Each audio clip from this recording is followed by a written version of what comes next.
It sure is hot out here. Roll the intro.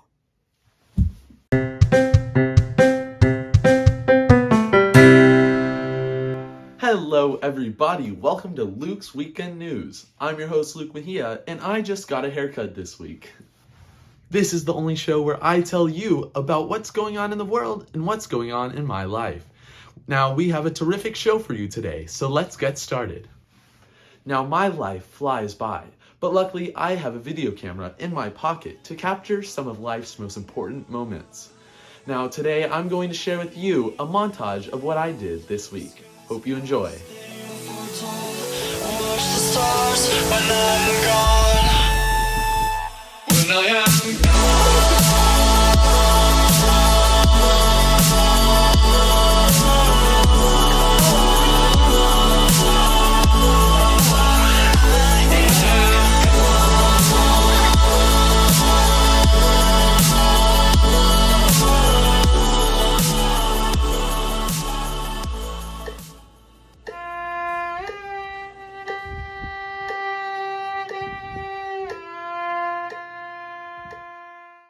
Although I was taking my 9 weeks exams this week, the world did not stop. So for this next segment, I'm going to share with you what happened in the world this week. This is 60-second check-in. Ready, set, begin.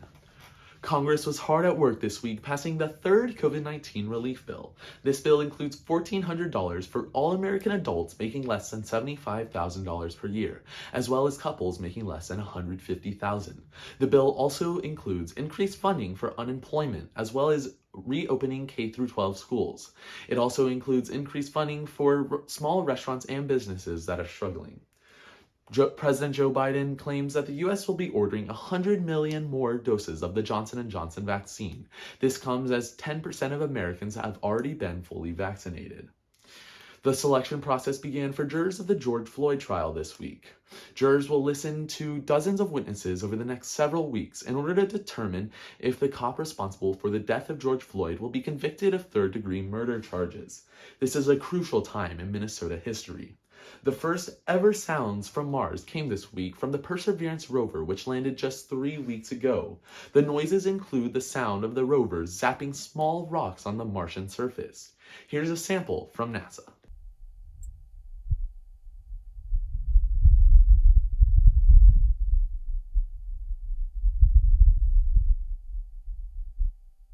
You know, life can be hard, and sometimes you just need a little tip. That's exactly what you're gonna get with our next segment of Luke's Life Tip. This week's life tip comes as the weather is warming up due to spring quickly approaching. It's important to stay hydrated. After all, our bodies are made of 60% water. Dehydration is proven to lead to unclear thinking, as well as heat stroke and many other side effects. So next time you're out, skip the soda, bring a water bottle, and stay hydrated. You know, all this spring talk has me thinking of our next segment, so change your clocks as we get into Fun Fact.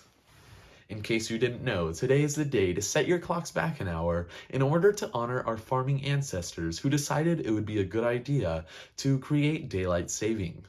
Or at least that's what I was raised thinking. It's actually a much more complicated story than that.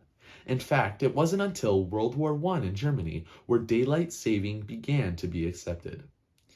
It was believed that increased daylight would save energy costs for the German allies. It wasn't until 1966 when President Lyndon Johnson signed into law that daylight saving time was standardized in America. Daylight saving promised to reduce the energy usage of artificial light sources if we could increase the usage of actual sunlight. And that was true. However, today energy is much cheaper. That is not to say that there aren't still upsides to daylight saving. It is shown that daylight saving still reduces crime rates and increases restaurant sales. So enjoy trying to get your oven and microwave clocks back in sync and your circadian rhythm adjusted as you go outside and enjoy the sunlight. Now for your favorite segment, Dad Joke of the Week. This week's dad joke was submitted by my friend Cassie Toller. She says, "When does a joke become a dad joke? When it becomes apparent." That's all for today's segment of Dad Joke of the Week. Remember to comment down below your favorite dad joke, and you could be featured on next week's segment of Dad Joke of the Week. For our next segment, I will be attempting to juggle 3 cacti while playing my ukulele. Looks like we're out of time for today. I guess you'll have to come back next week to see what happens on Luke's Weekend News. Now, if you'll excuse me, I've got to go learn how to tie a tie. Watch the stars when I'm gone. When I am gone.